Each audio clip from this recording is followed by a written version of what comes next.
మరణాతా.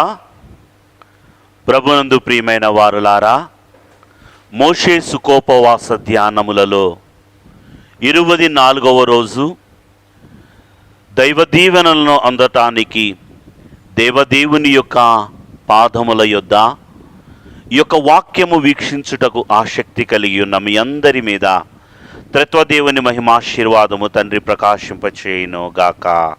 ఆమేన్. ప్రభునందు ప్రియమైన వారులారా, ఈ యొక్క నిర్గమాకాండము 24వ అధ్యాయము బహు ప్రత్యేకమైనదిగా, బహుశ్రేష్టమైనదిగా, అనేకమైన ఆత్మీయ అంతస్తులు, అనేకమైన ఆత్మీయ స్థితులు మేళవింపు కలిగినటువంటి దైవ స్వారూప్య రాకడ సిద్ధపాటు అధ్యాయముగా మనకు కనబడుచున్నది. కనుక మరి ప్రతి ఒక్కరూ కూడా జాగరూకత కలిగిన వారై జాగ్రత్తగా మీ మనస్సును దైవ వాక్యము మీద మలిపి ఆలకించండి. వాక్యములోనికి వెళదాము. పరిశుద్ధ గ్రంథము నుండి ధర్మశాస్త్ర గ్రంథము నిర్గమాకాండము 24వ అధ్యాయము 5వ వచనము నుండి కొన్ని వచనములు చదువుకుందాం. ఇశ్రాయేలీలలో యవనస్తులను పంపగా వారు దహన బలులను అర్పించి యెహోవాకు సమాధాన బలులుగా కోడెలను వధించిరి. అప్పుడు మోషే వాటి రక్తములో సగము తీసుకొని పళ్ళెములో పోసి ఆ రక్తములో సగము బలిపీఠము మీద ప్రోక్షించెను. అతడు నిబంధన గ్రంథమును తీసుకొని ప్రజలకు వినిపింపగా వారు యెహోవా చెప్పినవన్నీ చేయుచు విధేయులమై యుందుమనిరి. చిన్న ప్రార్థన చేసుకుందాం. మహాప్రభావము కలిగిన మహోన్నతుడా, నీకు వందనములు. మరి ఒక పర్యాయము వాక్యమయ్యున నీ యొద్దకు వచ్చుటకు, దైవ ఆరాధనలో దైవ అభిషిక్తుడనయ్యున్న నన్ను మరుగుపరచి నీ స్వరము వినిపించుచూ ఉండగా అట్టి నీ స్వర ప్రత్యక్షతలో ఉన్న అభిషేకమును ఆశీర్వాదమును అందుకొనుటకు నీ బిడలైన వారు ఏకీభవించి ఉండగా నీ దాసుడనైన నన్ను మరుగుపరచండి. మోషేను మరుగుపరచి నీ మహిమను కనపరిచి ఉన్న నీవే ఈ దినము నన్ను మరుగుపరచి నీ అధ్యాయములో ఉన్న నీ అంతరంగము నీ బిడ్డల హృదయములకు అర్థమగు రీతిలో నీవే అందించమని వాక్యమయ్యున్న యేసు నామములో బ్రతిమాలు వేడుకుంటున్నాము తండ్రి. ఆమేన్. త్రిత్వదేవుని మహిమాశీర్వాదము సదాకాలము మీకు తోడయుండును గాక. ఆమేన్. యేసు నీ తలపే నాకు ఎంతో హాయి, ప్రభు యేసు నీ తలపే నాకు ఎంతో హాయి. యేసు నిన్ను తలంపగానే హృదయమానందముతో నిండున్, నీ సముఖమున ముఖము చూచుచు వాసము చేసి నపుడెట్లుండును. యేసు నీ తలపే నాకు ఎంతో హాయి, ప్రభు యేసు నీ తలపే నాకు ఎంతో హాయి. దేవేష్టులారా, ఈ యొక్క 24వ అధ్యాయములో ఉన్నటువంటి 3 విధములైన భాగములను నేను మొదట మీకు పరిచయము చేసి క్లుప్త వాక్య వివరణలోనికి వెళ్ళాలని కోరుకుంటూ ఉన్నాను. మనము చూస్తే ఈ యొక్క ధర్మశాస్త్ర గ్రంథమైన నిర్గమాకాండము 24వ అధ్యాయము 3 ప్రాముఖ్యమైన అంశములు కనబడిన అధ్యాయముగా కనబడుతుంది. మొట్టమొదటిగా నిబంధన బలి, రెండవదిగా నిబంధన రక్తము, మూడవదిగా నిబంధన గ్రంథము. మొట్టమొదటిది నిబంధన బలి, రెండవది నిబంధన రక్తము, మూడవది నిబంధన గ్రంథము. కేవలము ఈ 3 అంశాలే కాదు, కానీ 4 యొక్క అనుభూతులను కూడా ఈ అధ్యాయములో మనం చూస్తున్నాం. ఒకటి మోషే యొక్క అనుభవము, రెండవది యెహోషువ యొక్క అనుభవము, మూడవది అహరోను, నాదాబు, అబీహు 70 మంది పెద్దల యొక్క అనుభవము, నాలుగవది ప్రజలైన ఇశ్రాయేలీల యొక్క అనుభవము. ఈ యొక్క 3 అంశాలు 4 అనుభవాలు మాత్రమే కాక 3 విధములైనటువంటి వారి యొక్క అంతస్తు, వారి యొక్క స్థితి కనబడుచున్నాయి. మొట్టమొదటిగా మనం చూచినట్లయితే 3 అంశములుగా మనము చెప్పుకొనినటువంటి నిబంధన బలి, నిబంధన రక్తము, నిబంధన గ్రంథము అనే అంశములను గురించి చాలా క్లుప్తముగా వాక్య వివరణలోనికి వెళదాం. ప్రభునందు ప్రియమైన వారులారా, ఈ నిర్గమాకాండము 20వ అధ్యాయములో దేవాది దేవుడు సీనాయి కొండ మీదకు దిగివచ్చి మోషేతో మాట్లాడుచు, ఇదిగో నేను ఇశ్రాయేలీలకు నా అంతరంగములో ఉన్న ఆ ధర్మశాస్త్రాన్ని తెలియచేస్తాను అని చెప్పి ఇశ్రాయేలీలందరితో ఈ 10 ఆజ్ఞలు చెప్పాడు. 20వ అధ్యాయం 20వ వచనములో ఇశ్రాయేలీలు ఏకస్వరముతో పలికిన మాట, మోషే నీవు మాట్లాడు మేము వింటాం, దేవుడు మాట్లాడితే మేము చచ్చిపోతాం.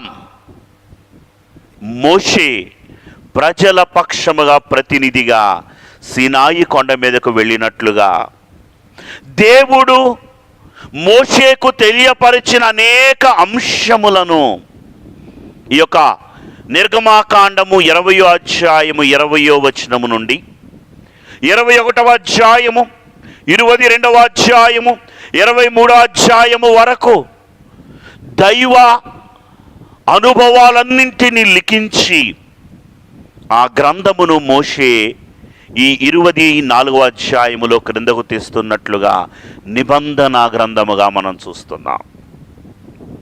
అనుదినము కూడా నిబంధన గ్రంథము, నిబంధన నిబంధన నిబంధన అని చెప్పుకుంటున్నాం. బైబిలులో పాత నిబంధనలో మనకు విస్తారముగా కనిపించేది నిబంధన బలి. అసలు దేవుడు బలిని కోరుకునే దేవుడా? ఎందుకు ఈ నిబంధన బలి? మనము చూస్తే దేవాది దేవుడు సీనాయి పర్వతం మీద ఉన్న మోషేకు మొట్టమొదట తెలియచేసిన విధానమే ఇది. నీవు కొండ దిగి వెళ్ళి నీవు చేయవలసిన పని ఏమిటంటే నిబంధన బలిని మీరు అర్పించాలి. మనం చూస్తే నిర్గమాకాండము 24వ అధ్యాయము 4వ వచనములో, మరియు మోషే యెహోవా మాటలన్నింటినీ రాసి ఉదయమందు లేచి కొండ దిగువన బలిపీఠమును ఇశ్రాయేలీలు 12 గోత్రముల చొప్పున 12 స్తంభములను కట్టి ఇశ్రాయేలీలలో యవనస్తులను పంపగా వారు దహన బలులను యెహోవాకు సమాధాన బలులుగా కోడెలను అర్పించిరి. ఇది నిర్గమాకాండములో మొదటి బలి. ప్రభునందు ప్రియమైన వారులారా, అసలకు ఈ యొక్క నిబంధన బలి ఎందుకు? మనం చూస్తే మొట్టమొదట నిర్గమాకాండము 3వ అధ్యాయములో మోషేకు దేవుడు ప్రత్యక్షమైనప్పుడు చెప్పిన మొదటి మాటే ఈ నిబంధన బలి. ఒక్క మాటను చూపిస్తానండి.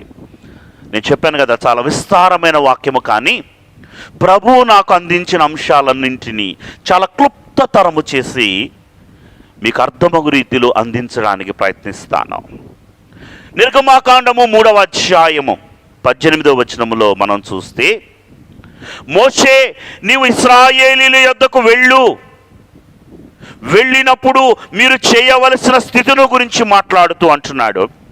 వారు నీ మాట విందురు గనుక నీవును ఇశ్రాయేలీల పెద్దలను ఐగుప్తు రాజు నొద్దకు వెళ్ళి అతనిని చూచి, హెబ్రీల దేవుడైన యెహోవా మాకు ప్రత్యక్షమాయను గనుక మేము అరణ్యమునకు 3 దినముల ప్రయాణమంత దూరము పోయి మా దేవుడైన యెహోవాకు బలిని అర్పించుదము సెలవిమ్మని అతనితో చెప్పవలెను. ప్రభునందు ప్రియమైన వారలారా, దేవాది దేవుడు మొట్టమొదట చెప్పిన అంశము మీరేం చేయాలో తెలుసా? బలిని అర్పించడానికి పర్మిషన్ తీసుకోవాలి. మీ యొక్క ప్రయాణము యొక్క ప్రథమమైనటువంటి ప్రాముఖ్యమైన స్థితి ఏమిటి అంటే మీరు బలిని అర్పించాలి. ఈ బలిని ఏమన్నారయ్యా అంటే నిబంధనా బలి. నిబంధనా బలి అని ఎందుకు అన్నారో కూడా నేను చెప్తాను. ప్రభునందు ప్రియమైన వారులారా, అసలు బలిని ఎందుకు సమర్పిస్తారు?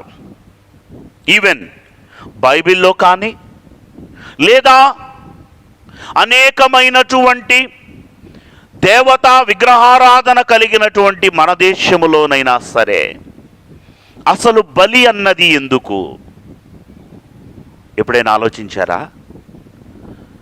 బలి దేనికి సూచన అంటే, బైబిల్ యొక్క పండితులైన వారు రాసినటువంటి కొన్ని విషయాలను మీ ముందు ఉంచుతాను. ఒకటి, బలి దేవునిని చేరుటకు సూచనగా కనబడుతూ ఉంది.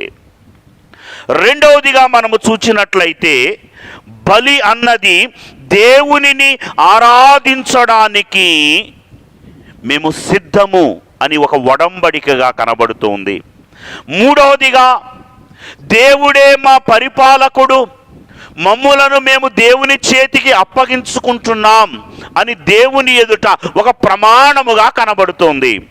నాలుగవదిగా దేవునితో మేము ఐక్యత కలిగి ఉంటాం అని. ఈ స్థితులన్నీ మానవుడు దేవుని ఎదుట ఒప్పుకొని దేవునికి అర్పించేదే బలి. ఈ బలి నిబంధనతో కూడినది.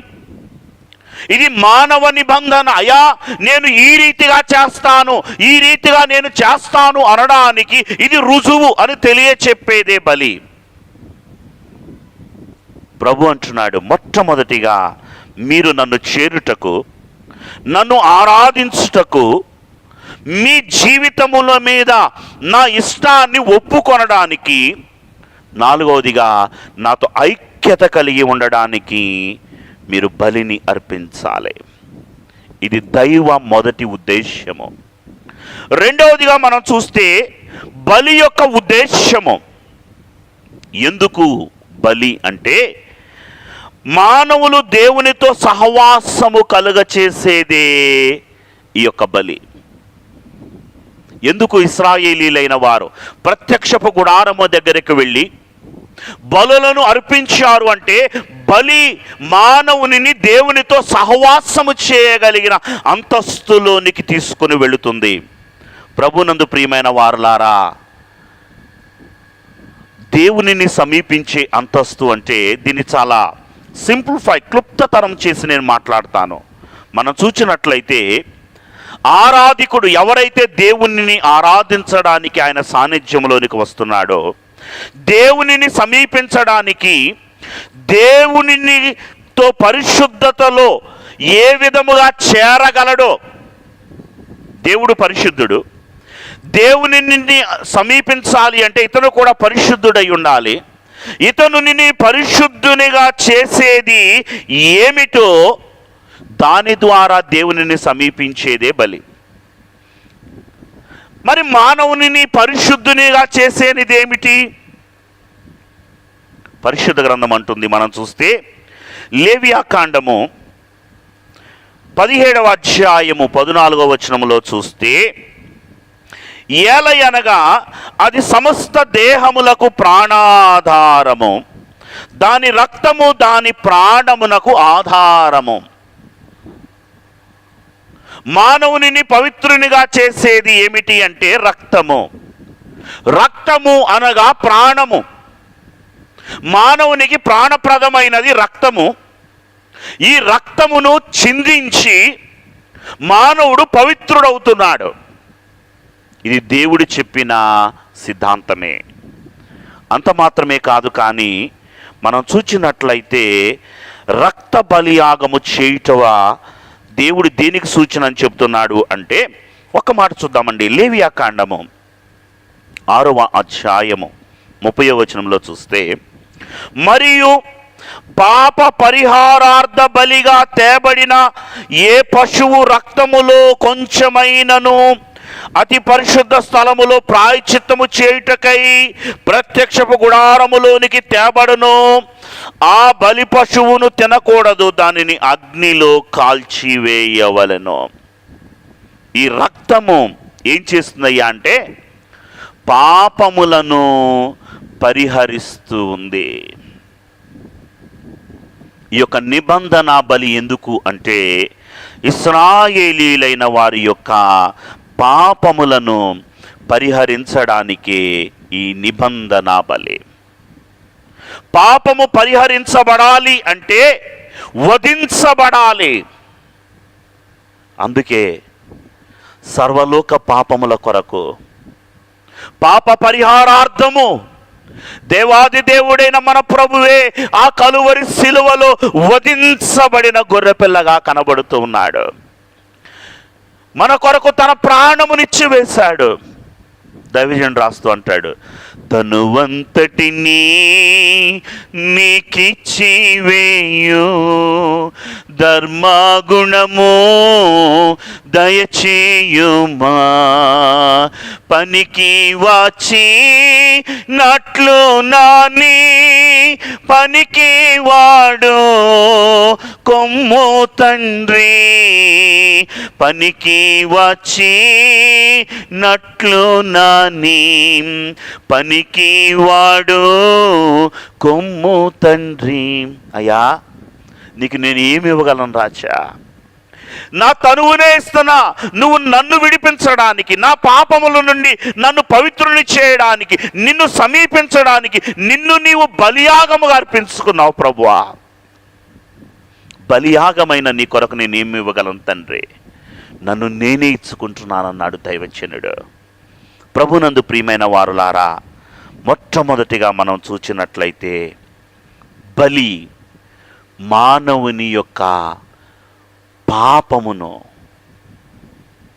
తీసివేయడానికి దేవునికి సమీపస్తునిగా చేస్తుంది. క్రీస్తు మరణము, క్రీస్తు యొక్క బలియాగము మానవుని దేవునికి సమీపస్తునిగా చేసినట్లుగా మనం చూస్తున్నాం.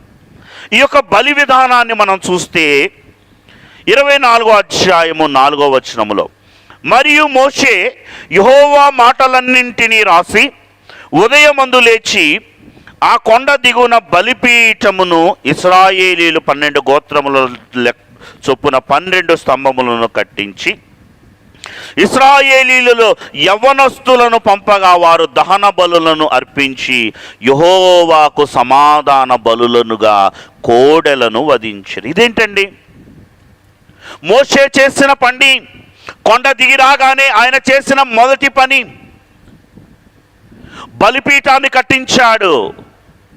దాని చుట్టూ ఇశ్రాయేలీల గోత్రముల లెక్క చొప్పున 12 స్తంభాలను నిలవబెట్టాడు. ఈ 12 స్తంభాలను నిలవబెట్టి ఈ 12 గోత్రాలలో నుండి యవనస్తులైన వారిని పిలిచి వారి చేత బలిని అర్పింపచేశాడు. బలి అర్పించాల్సింది ఎవరు అంటే యాజకుడు.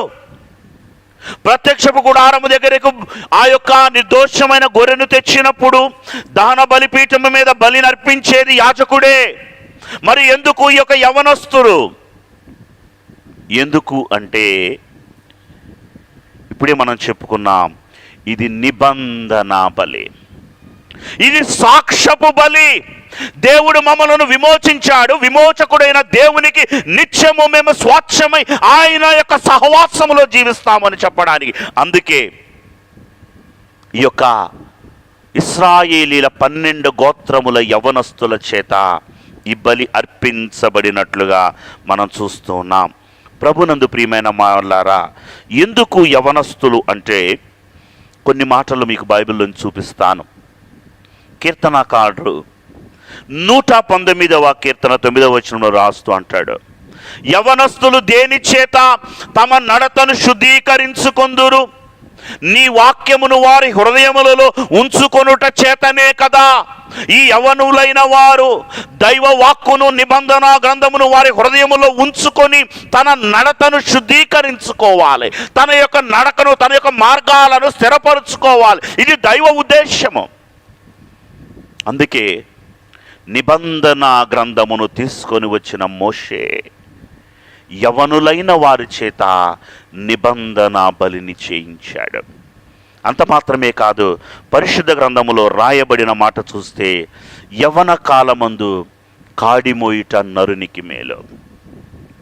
ఓ యవనస్తుడా, ఓ యవనస్తురాలా, దేవుని యొక్క పనిలో నీవు కాడిని మోసేవాడిగా ఉండాలని ప్రభు కోరుకుంటున్నాడు. నీ యొక్క సత్తువ, నీ యొక్క బలము పోయిన తరువాత దేవుని పాదముల యొద్ద కూర్చుండడము కాదు. నీ యవ్వన కాలముందు దేవుని కొరకు నీవు నిలబడి దేవుని పని చేయాలన్నదే దేవుని యొక్క ఆశ. ప్రభునందు ప్రియమైన వారలారా, ముందుకు వెళదాం. మొట్టమొదటిగా మనం చూచినట్లయితే నిబంధన బలిని చూచాం. రెండవదిగా మనం చూస్తే నిబంధన రక్తము. 6వ వచనంలో చూస్తే, అప్పుడు మోషే వాటి రక్తములో సగము తీసుకొని పళ్ళెములో పోసి ఆ రక్తములో సగము బలిపీఠము మీద ప్రోక్షించెను. అతడు ఆ నిబంధన గ్రంథమును తీసుకొని ప్రజలకు వినిపింపగా వారు యెహోవా చెప్పినవన్నీ చేయుచు విధేయులమయ్యుందుమనిరి. ప్రభునందు ప్రియమైన వారలారా, ఈ యొక్క రక్తాన్ని సగము బలిపీఠము మీద పోయబడింది, మిగిలిన సగము పళ్ళెములో మోషే తీసుకున్నట్లుగా మనం చూస్తున్నాం. 8వ వచనములో చూస్తే, అప్పుడు మోషే రక్తమును తీసుకొని ప్రజల మీద ప్రోక్షించి, ఇదిగో ఈ సంగతులన్నిటి విషయమై యెహోవా మీతో చేసిన నిబంధన రక్తము ఇదియే అని చెప్పాను. అది నిబంధన బలి. నిబంధన అనడానికి గుర్తుగా సగరక్తము బలిపీఠము మీద ప్రోక్షించారు. నిబంధనకు వారసులు అని చెప్పడానికి సగరక్తమును పళ్ళెములో తీసుకొని ఇశ్రాయేలీల యొక్క సర్వ సమాజము మీద ప్రోక్షణ చేయబడింది. ఇది నిబంధన ప్రోక్షణ రక్తము. ప్రభునందు ప్రియమైన వారలారా, ఈ అధ్యాయము ఎంత ప్రాముఖ్యమైనదో తెలుసా? యూదులైన వారి యొక్క విశ్వాస ప్రమాణములో ఒక భాగమే యొక్క 24వ అధ్యాయము. యూదులైన వారు ప్రతి సబ్బాతు దినమున ఖచ్చితముగా పఠించే అధ్యాయమే ఈ 24వ అధ్యాయము నిర్గమాకాండము.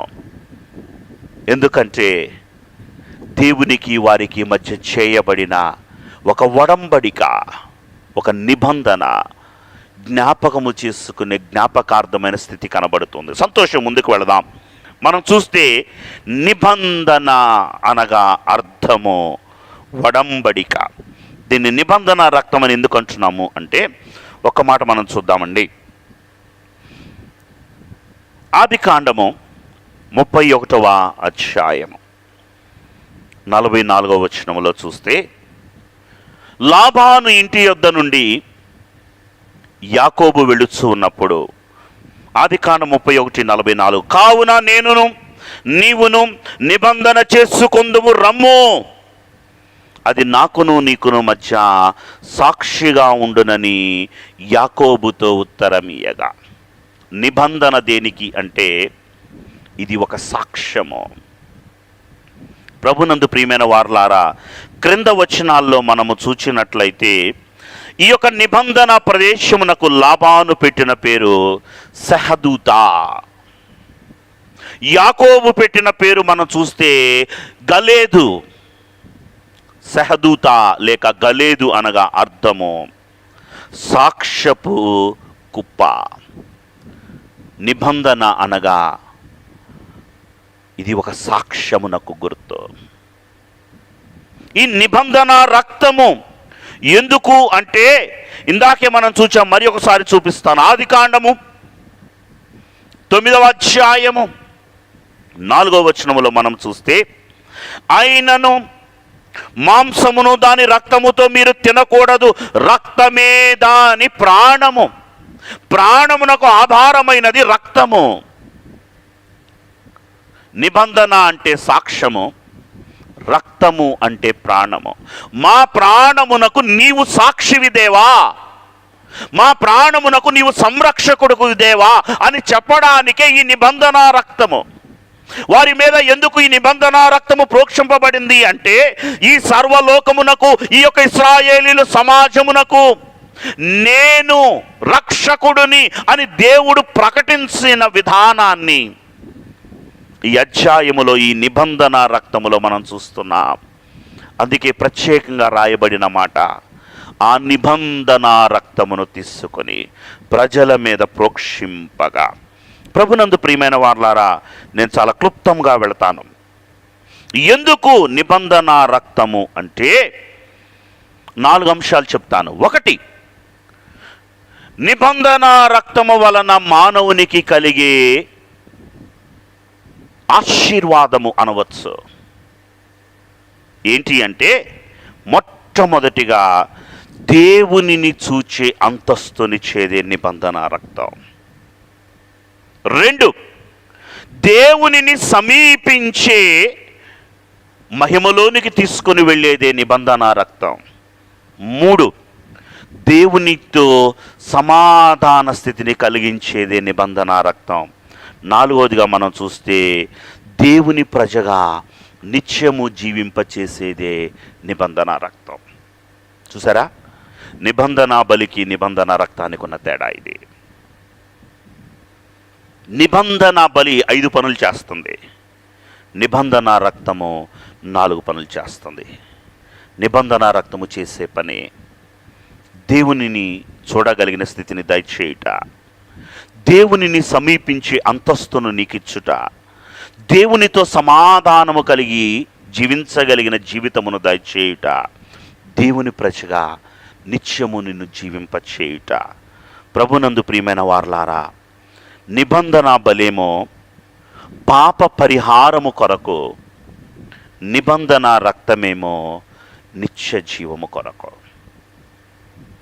నిబంధన బలిని ఎందుకు అర్పించారంటే పాప పరిహారము కొరకు. నిబంధన రక్తం ఎందుకు ప్రోక్షించబడిందంటే నిత్య జీవమును వారు పొందడానికి. అందుకే మన ప్రభువు కూడా ఆ కలువరి శిలువలో మనందరికీ నిత్య జీవమును అందించడానికి తన్ను తాను బలియాగంగా అర్పించుకున్నాడు. ఒళ్ళంతా రక్తము, ముండ్ల కిరీటము, తలపై బెట్టిరి సోదరా, ఒకడు బళ్ళెంబోతో బొడవా, నీళ్ళు రక్తముగారేం చిన్నులాయెను సోదరం, ఒకడు బళ్ళెంబోతో బొడవా, నీళ్ళు రక్తముగారేం చిన్నులాయెను సోదరం. నిబంధన రక్తాన్ని గురించి చూచాం. ఇప్పుడు క్రీస్తు రక్తములో ఉన్నటువంటి స్థితిని చూద్దాం. నిబంధన రక్తము నిత్య జీవము కొరకని చెప్పుకున్నాం. క్రీస్తు యొక్క శరీర రక్తములు ఎందుకొరకు? ప్రభు అంటున్న మాట మనం చూస్తే యోహాను సువార్త 6వ అధ్యాయము 53వ వచనము నుండి, కావున యేసు ఇట్లనెను, యేసు ప్రభు స్వయముగా పలుకుచున్న మాటలు ఇవి, మీరు మనుష్య కుమారుని శరీరమును తిని ఆయన రక్తమును త్రాగితేనే కాని మీలో మీరు జీవము కలవారు కాదు.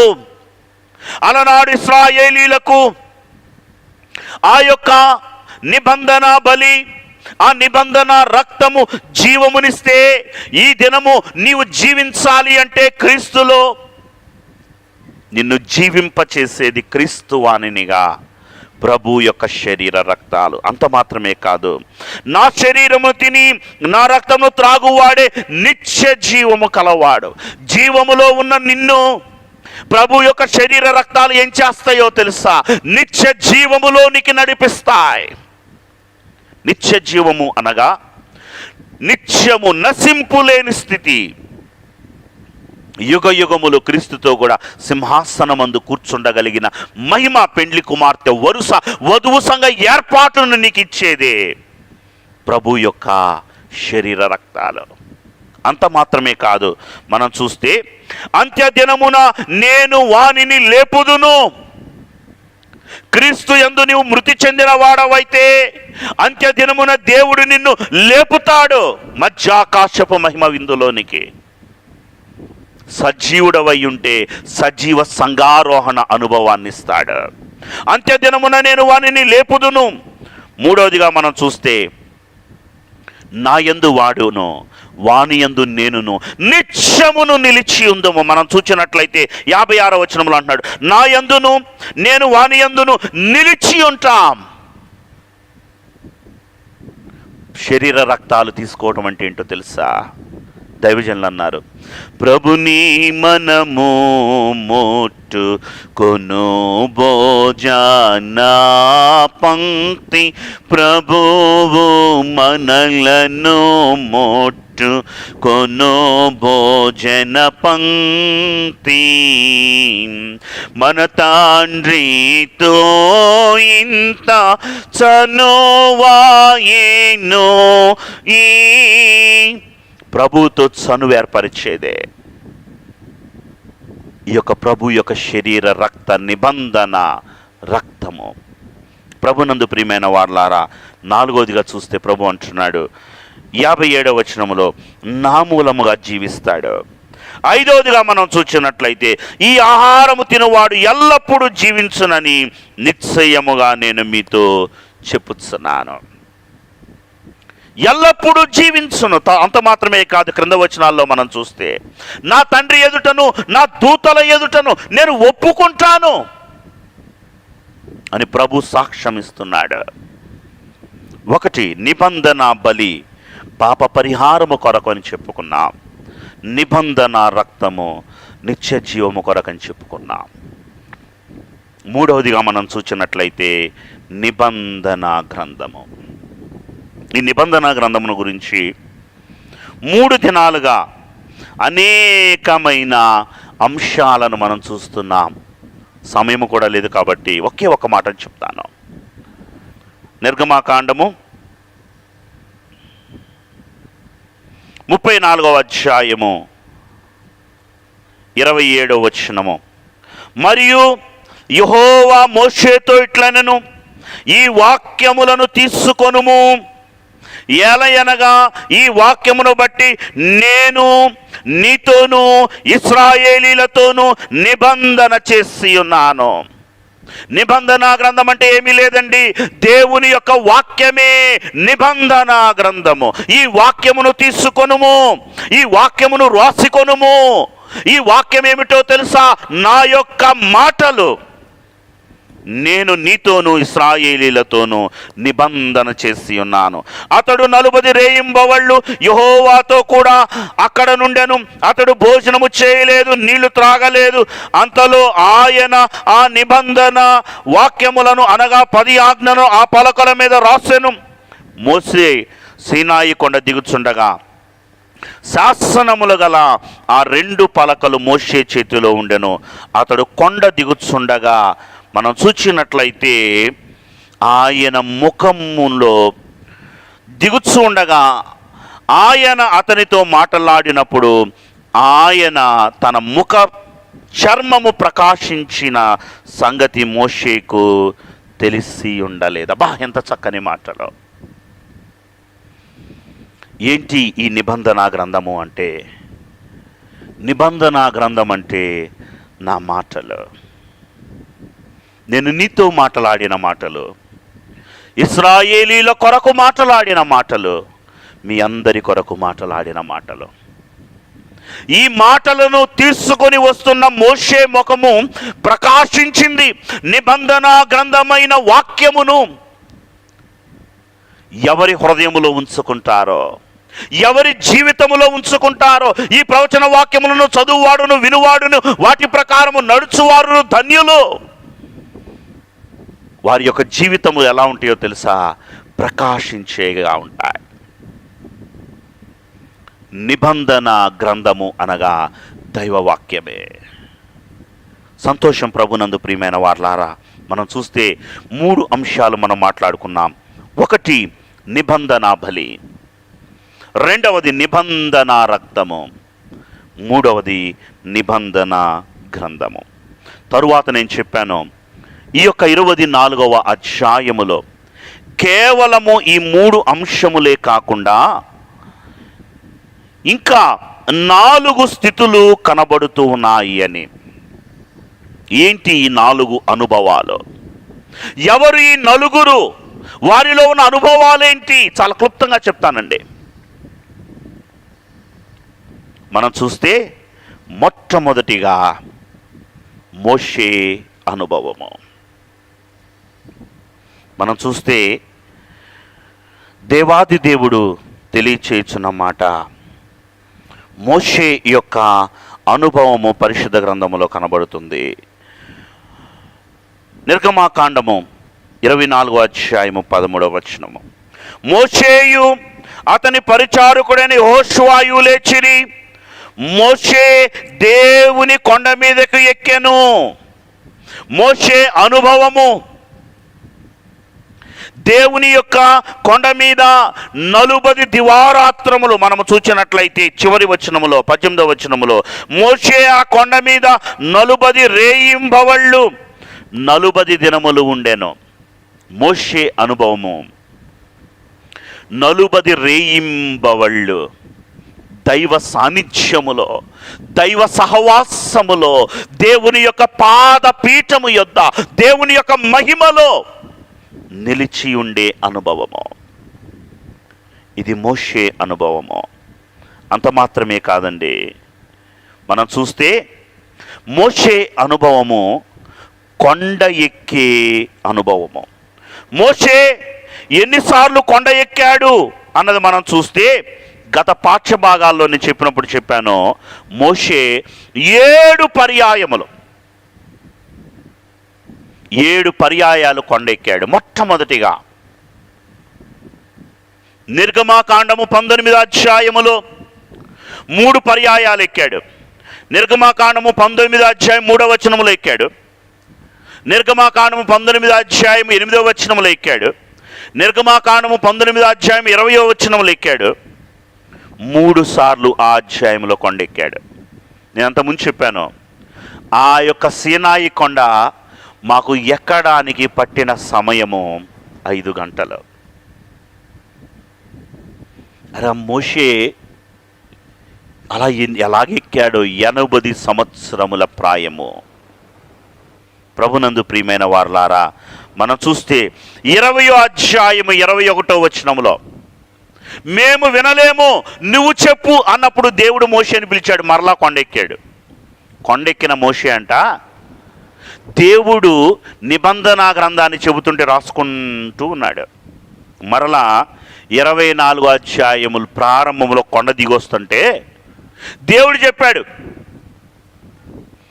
కిందకెళ్ళు, మీరు విడిపింపబడడానికి కారణమే బలి కాబట్టి బలిని అర్పించండి, వారిని నా యొక్క నిబంధన రక్తంతో ప్రోక్షించు, నీవును అహరోనును నాదాబును అబీహును 70 మంది పెద్దలు మరలా పైకి రండి.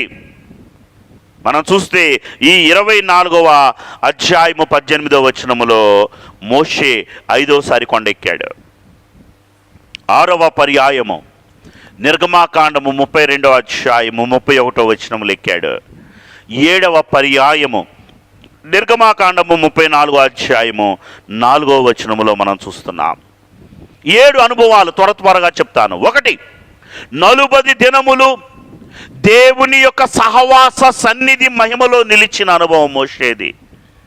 7 పర్యాయములు ఆ యొక్క దేవుని పర్వతమైన హోరేబు సీనాయి పర్వతము ఎక్కిన అనుభవము మోషేది. అంత మాత్రమే కాదండి, దేవ బోధలను దైవస్వరమును స్వయముగా విని అనుభవించిన అనుభవము మోషేది. ఆత్మసంగములతో చెప్పుచున్న మాట చెవిగలవాడు వినుగాక. ఎంత గొప్ప అనుభవమో!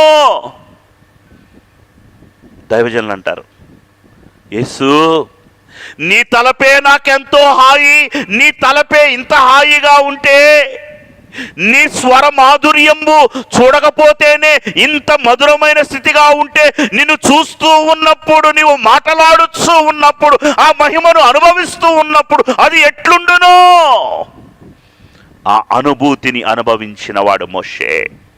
4వదిగా మనము చూచినట్లయితే దైవ బోధలను అందుకునే అనుభవము కలిగిన వాడు మోషే 3వది. 4వది దైవ మహిమను చూచిన అనుభవము కలిగిన వాడు మోషే. 5వదిగా చూస్తే దైవ మహిమను చూడడమే కాదు, దైవ మహిమను అనుభవించిన వాడు మోషే. 6వదిగా మనం చూస్తే దైవ మహిమను చూడటము కాదు, అనుభవించడము కాదు, దైవ మహిమ రూపములోనికి మార్చబడిన వాడు మోషే.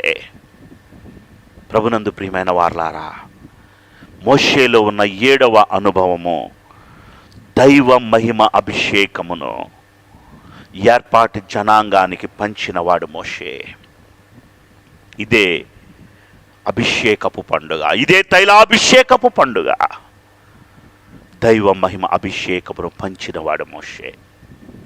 1 మోషే అనుభవము. 2వదిగా మనం చూస్తే ఒక ప్రత్యేకమైన వ్యక్తి, గుప్తముగా ఉండి కనబడుతున్న వ్యక్తి కనబడుతున్నాడు. ఇందాకే నేను వాక్యములో చదివాను. ఎవరు ఆయన అంటే, నిర్గమాకాండము 24వ అధ్యాయము 13వ వచనములో 12వ వచనం చూద్దాం. అప్పుడు యెహోవా మోషేతో ఇట్లనెను, నీవు కొండ ఎక్కి నా యొద్దకు వచ్చి అచ్చటుండుము. నీవు వారికి బోధించున్నట్లు నేను రాసిన ఆజ్ఞలను ధర్మశాస్త్రమును రాతి పలకలను నీకు ఇచ్చేదనగా మోషేయు అతని పరిచారకుడైన యెహోషువాయును లేచిరి. ఇదేంటండి? పిలిచిందేమో మోషేని, మోషే పాత్రుడు లేచినది యెహోషువ. ప్రభునందు ప్రియమైన వారలారా, 2వ అంతస్తు, 2వ అనుభూతి యెహోషువ యొక్క అనుభూతి. మనం చూస్తే మోషేలో ఉన్న అన్ని అనుభూతులు యెహోషువ కూడా ఉన్నాయి.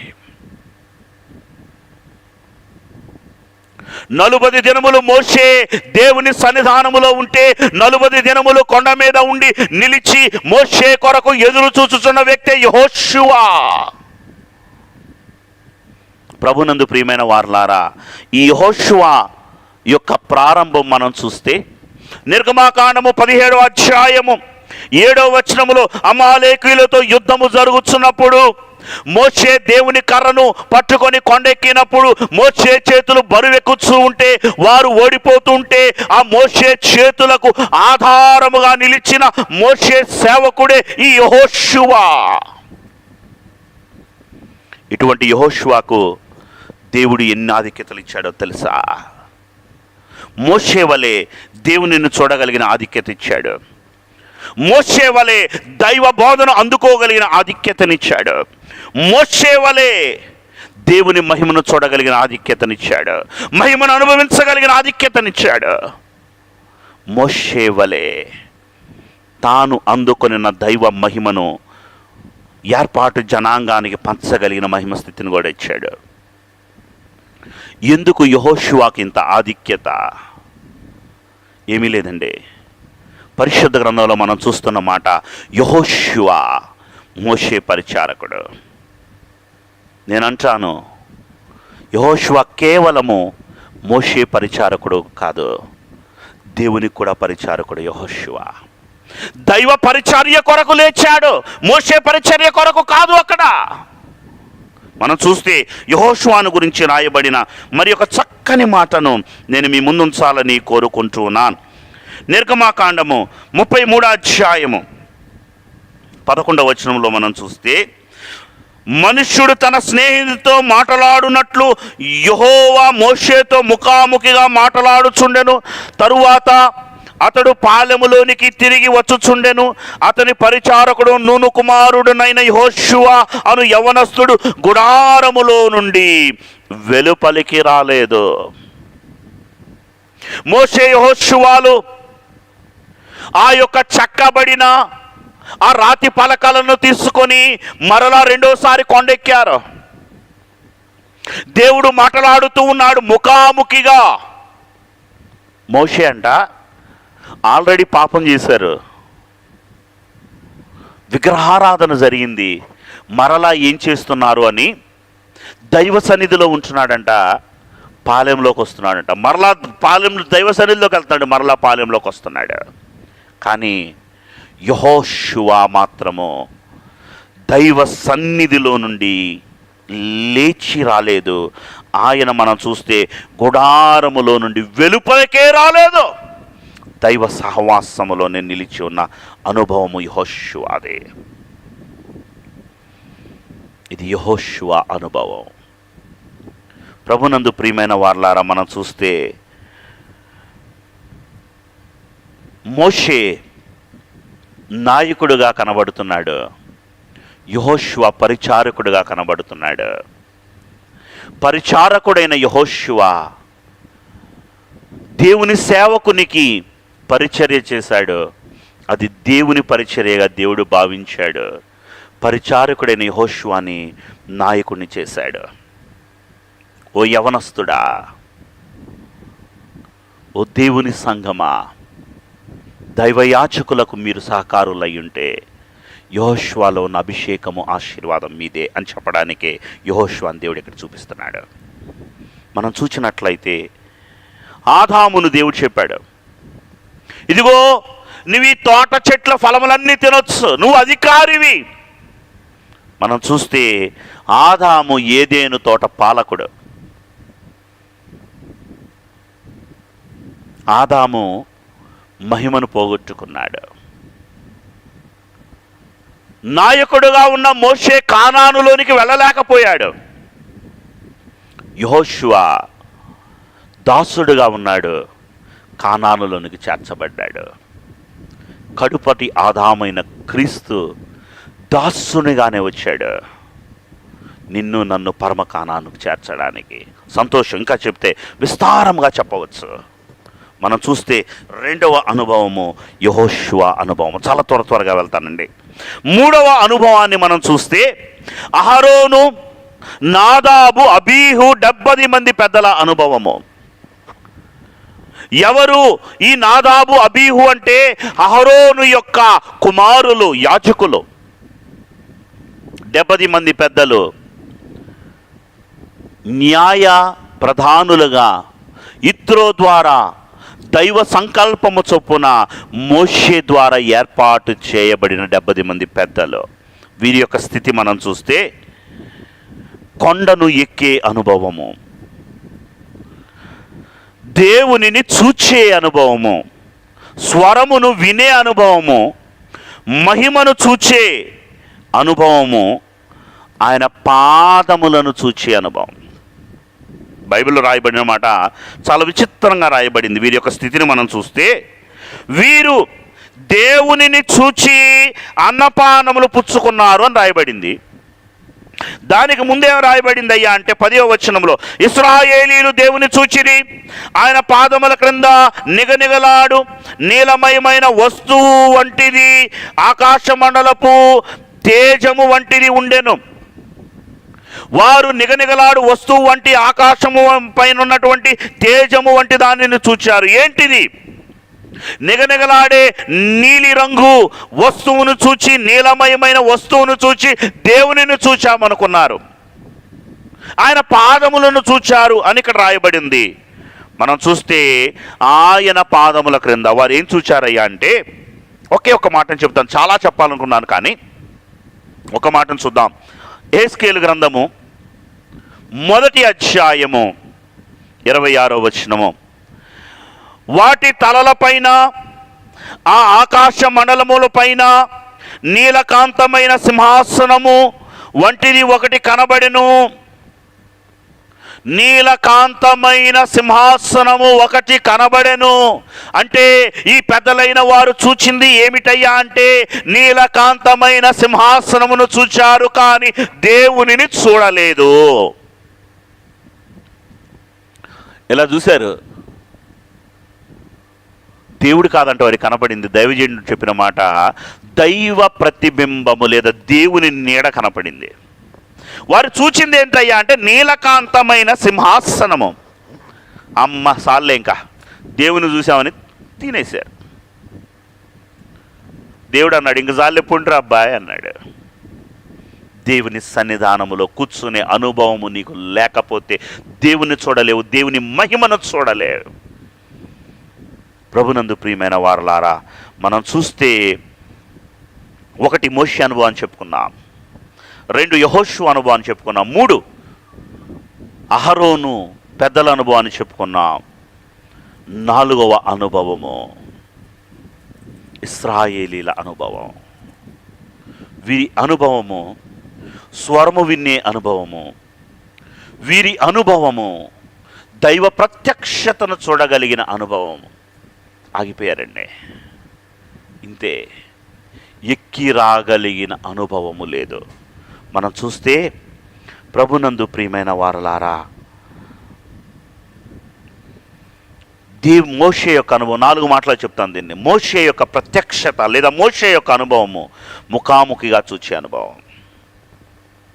యెహోషువ అనుభవము, యెహోషువ గ్రంథం 5వ అధ్యాయం 13వ వచనంలో రాయబడి ఉంటుంది, యెహోవాను సేనాధిపతిగా ఖడ్గము దూసిన దూతగా చూచే అనుభవం. పెద్దల అనుభవం సింహాసన ప్రత్యక్షతను చూచే అనుభవం. ఇశ్రాయేలీల అనుభవం నిర్గమాకాండము 24వ అధ్యాయము 17వ వచనంలో రాయబడిన మాట, వారు యెహోవా మహిమ ఆ కొండ శిఖరం మీద దహించు అగ్ని వలె ఇశ్రాయేలీల కన్నులకు కనబడెను. అగ్నిని చూచే అనుభవం. వారేమో ప్రతిబింబాన్ని చూచారు, వీరు ప్రతిబింబం లేదు. వారు సింహాసనాన్ని చూచారు, వీరికి సింహాసనం కూడా లేదు. వారు పాదాలను చూచారు, వీరికి పాదాలు కూడా లేవు. కేవలము అగ్నిని చూచే అనుభవం. ప్రభునందు ప్రియమైన వారులారా, నీ అనుభవం ఏంటి దేవునిలో? చివరిగా మనం చూస్తే, నేను చెప్పాను 3 అంశాలు. 1 నిబంధన గ్రంథము, నిబంధన రక్తము, నిబంధన బలి, 3 చెప్పుకున్నాం. 2వది 4 అనుభవాలు చెప్పాను. 3వది చివరిగా 3 స్థితులు చాలా క్లుప్తంగా చెప్పి ముగింపు చేస్తాను. ఏమిటి ఈ 3 స్థితులు అంటే, 1 100 స్థితి, 2 60 స్థితి, 3 30 స్థితి. ప్రభునందు ప్రియమైన వారలారా, మోషే యొక్క స్థితి 100 స్థితి. ఒకే ఒక మాట చూద్దాం. నిర్గమాకాండము 24వ అధ్యాయము ప్రారంభ 2 వచనాలు, మరియు ఆయన మోషేతో ఇట్లనెను, నీవును అహరోనును నాదాబును అబీహును ఇశ్రాయేలీల పెద్దలలో 70 మంది యెహోవా యొద్దకు ఎక్కి వచ్చి దూరముగా సాగిలపడుడి.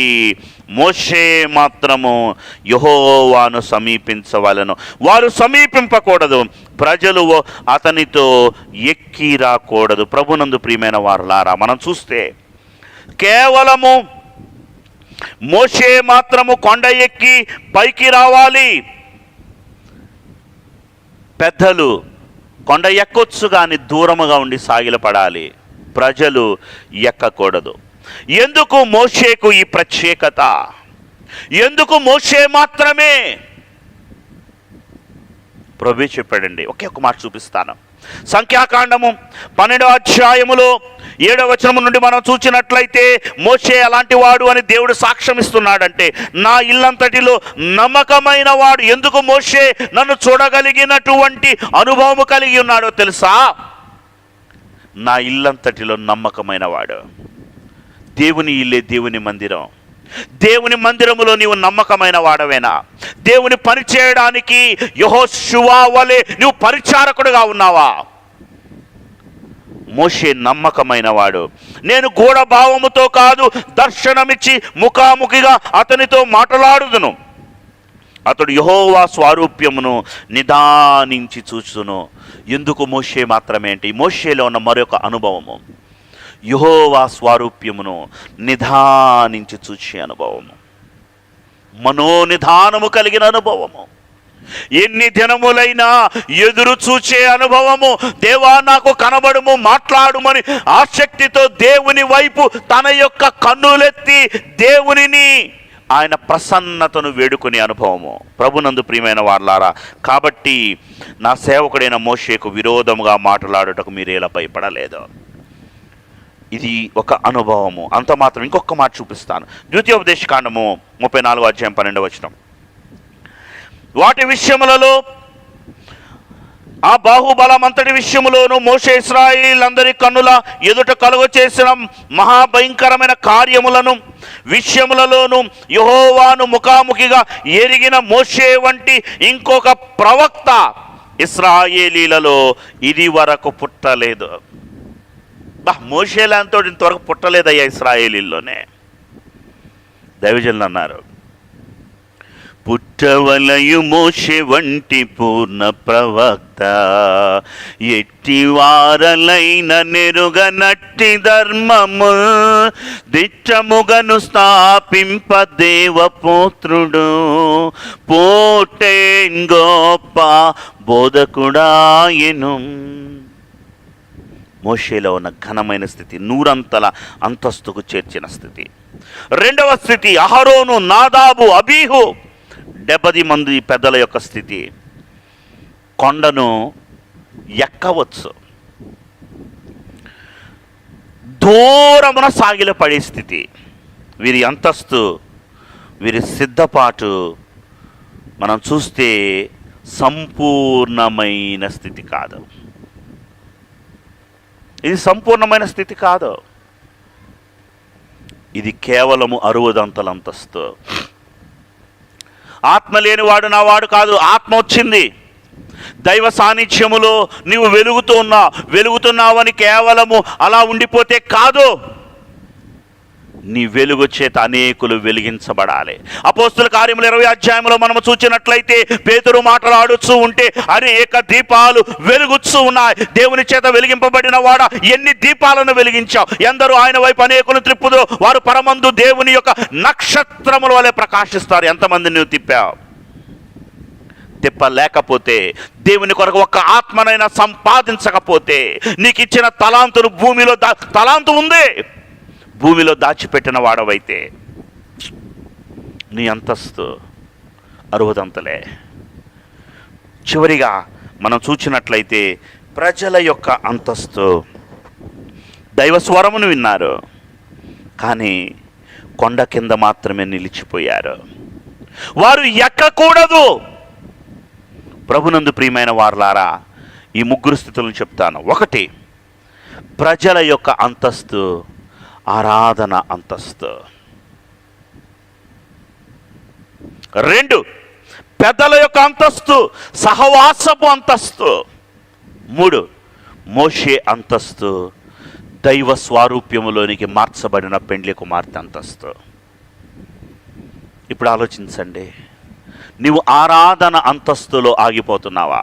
గుడికి వెళ్ళాను, దేవుని కానుకయాలు ఇచ్చాను, దేవుని సన్నిధానంలో పాటలు పాడాను, ఏదో దేవునికి ఆదివారం కనపడాను, కథం. ఇది కేవలము ఆరాధన అంతస్తు మాత్రమే. అప్పుడు నువ్వు కొండ క్రిందే ఉంటావు. నిబంధన రక్తము నీ మీద ప్రోక్షించబడిన ప్రభు యొక్క శరీర రక్తములో నీవు అందుకొనిన నీ అంతస్తు ఆరాధన అంతస్తే పెండ్లి కుమార్తె అంతస్తు కాదు. ఇది సంపూర్ణమైన స్థితి కాదు. రెండవ అంతస్తు సహవాసపు అంతస్తు, ఆరాధన కంటే మెరుగైన అంతస్తు, దేవునితో సహవాసము, అనేకులకు దైవ వాక్యమును వివరించుచు అనేకులు దేవుని వైపుకు త్రిప్పే అంతస్తు. ఆయన మనలను తన తండ్రి యొక్క దేవునికి ఒక రాజ్యముగా యాజకులుగా చేసి ఉన్నాడు, యాజక అంతస్తు.